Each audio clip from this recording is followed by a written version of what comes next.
So I got the Tsuba in the mail for this bokken right here that I got sent from Dan Blizniak. So we're just going to open this up right now and put this on there to see how it fits. Now you'll notice that the package has a pull tab, which is nice and convenient, but come on now, my channel's blade oriented, so this is how I roll. This is how we're opening this.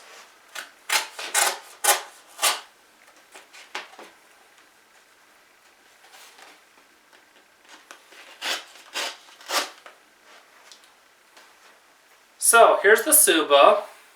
Pretty interesting. It's still flexible. So I'm interested to see how this is going to work out. It's kind of like rubber. Let's see how it fits. The first thing we're going to do, of course, is remove this Tsuba right here. This is one that I made a few years ago. And it worked as a good temporary solution.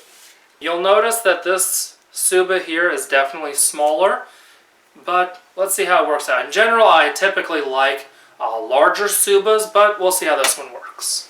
And interestingly, he made this out of a recycled material that is basically cornstarch. So that's definitely cool that he can do that.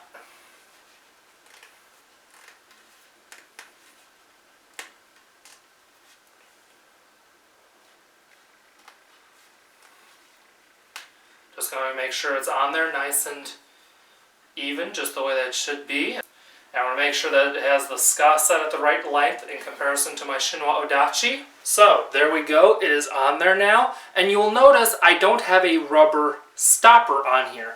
That's because when I looked at his website, it says that these are made in such a way that really you shouldn't need the rubber stoppers like this. So normally this piece here goes over the top, just like that, and it's supposed to prevent the Tsuba from moving that way. But this one here really doesn't need it. So I'm going to take this back off. So now that I have the Blizniak Bokken's Tsuba on this bokken, I'm going to be testing out the Tsuba as well. And this test will include how well the size works for hand protection and durability. Some Tsubas are, they break very easily, especially certain types of hard plastic ones. But I do have high hopes for this. As you can see, it does flex, actually. So breaking shouldn't be a problem. So I definitely look forward to testing this out. Another cool thing about this is that the shape basically looks very much like his logo.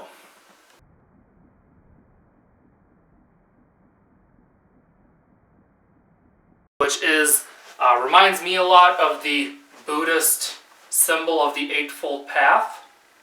Also, you can get these in a lot of different colors, which is another thing I like. Of course, I like the color red, but to me, a bokken Tsuba just looks cool when it's black, especially on a bokken this color. But you can get them in black, you can get them in white, you can get them in red, you can get them in a lot of colors.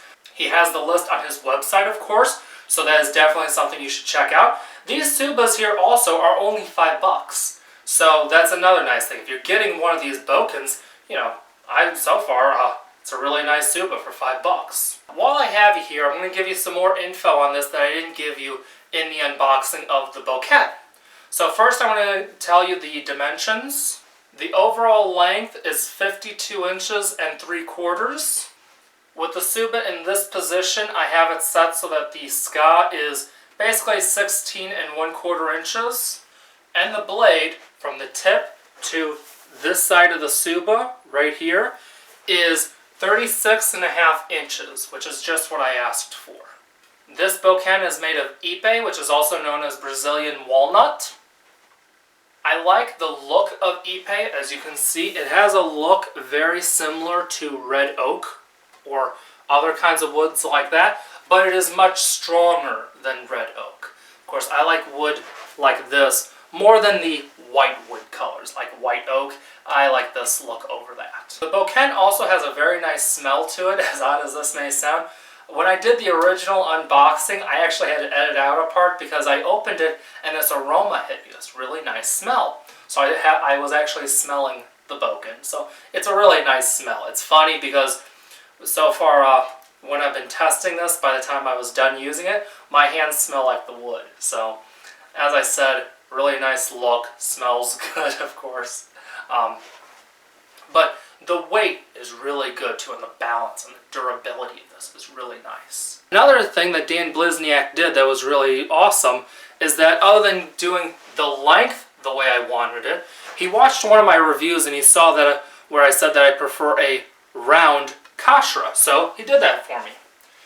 He also made the tip so that it is not a sharp tip because I don't like pointy Bokkens. I just want to say thank you, Dan Blizniak, for sending me this Bokken for testing. Of course, I will do my very best on the testing and review of this Bokken. I will be posting a review on this Bokken in about a month or two. Be sure to like, share, and subscribe. Follow me on Facebook, Instagram, and Twitter. And I'll see you in the next video. See ya!